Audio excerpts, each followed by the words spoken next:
car. We first brought you this as breaking news at noon today. A sad story in Brevard County. A police dog dead after his handler left him in a hot car. We first brought you this as breaking news at noon today. Now we are working to get more answers from police. We're told an officer from Sebastian along the Indian River County line left the dog in his car outside the Brevard County Courthouse in Melbourne. This happened back on Friday. New for 5 tonight, News 6's James Sparvero talked with investigators. On a day that Melbourne set a heat record, a police officer's canine dies in the handler's hot car. Police say what happened Friday is a tragedy for all local law enforcement. This is a tremendously sad day, personally and professionally. Certainly a deceased canine, a heartbreaking situation. From Sebastian to Melbourne, officers mourning the loss of Diesel, a German Shepherd police say died when the dog was left in his handler's hot car for hours. It appears to be a tragic mistake. Leading this investigation, Melbourne police say they don't know yet what the Sebastian officer was doing at the courthouse Friday or under what conditions he left the dog in the car. They say it was 7:30 at night when the officer discovered the dog was dead, hours after the day in court. Did that catch everyone off guard? Was it just something so out of the blue to hear a dead canine? It's certainly not the usual call. Police say Diesel was with Sebastian PD for a year. He was tremendously social, just a great animal. And in that time, police say Diesel was loved by his handler. That's why police say it's unlikely any possible animal cruelty charges would be enhanced because of the dog being considered an officer too. If the car was turned off, if the windows were not cracked, if the AC was not running, should this officer be held accountable in terms of being charged? Those are all the things that are being looked at with the case. Canine handlers have the utmost love and respect for the animals that they are entrusted to care for. Sometimes these mistakes do happen. It's a very difficult investigation for everybody to go to. In Brevard County, I'm James Sparvero, News 6.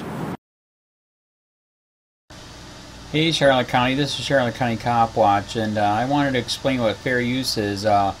You can use pieces of news articles if you're doing it for news reporting, you have commentary, and you're doing it for education purposes. So that's what fair use is, as you can see right here. Another reason why I wanted to make this video is to let you know I have just joined with Patreon. A nice thing with Patreon, I make no money on YouTube. They took the money away years ago, and so this is another way to give, and it's a nice thing too because you can give monthly. You can give $1, $5, $10, whatever. I do 4 to 5 hours a day on trying to wake the sheeple up on how corrupt it is and different ways that you can fight the corruption. So Patreon is a way that you can do it, and then of course the old way is still there. Donate to Charlotte County Cop Watch with PayPal or credit card. So keep that in mind. 4 to 5 hours a day. I make no money, but the corruption happened to me and I'm sick of it, so I'm trying to wake people up. But my wife would love it if if we could get some help out there. There's 47,000 subscribers. Just think if each one of you subscribers just gave let's say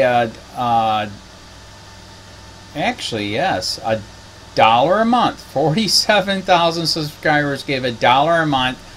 That would be awesome. That's not going to happen. But anyways, that would be great if it did happen. But do the math in your head. Just think about it. Like I said, 4 to 5 hours a day. I get no money from YouTube. YouTube has gone nuts. You can't do anything anymore. They're taking the money away everywhere. So these are a couple different ways that you can still help out with all this time that I put in. And as you know, I'm in a special situation where, at least I can do it. 4 to 5 hours a day. We have a cleaning company during the day. That's what allows me to do this, and we're debt free. So this is my hobby. I don't go fishing and all that other crap. I try to save the world. So help me out to make the wife happy, man. In fact, if you guys did give $1 a day, and there was 47,000 of you, and you did it, and each of you gave $1, and that was every month, oh my God, yes, I could quit. I could start suing them. Another idea too that we have is, if I got some funds, we could actually contact everyone that has been ticketed and or arrested and put in jail and start sending them postcards to let them know we're here and to see if everything went all right, and if it didn't, find out their story. So we could even do more investigations and more lawsuits. Lawsuits take money. So just think about that. You know, 47,000 of you so far right now. You know, $1 a day. I mean, $1 a month on Patreon, or $5 a month Patreon, 10, 20, whatever. Just do the math in your head. Help out. This is a lot of work every single day. Thanks.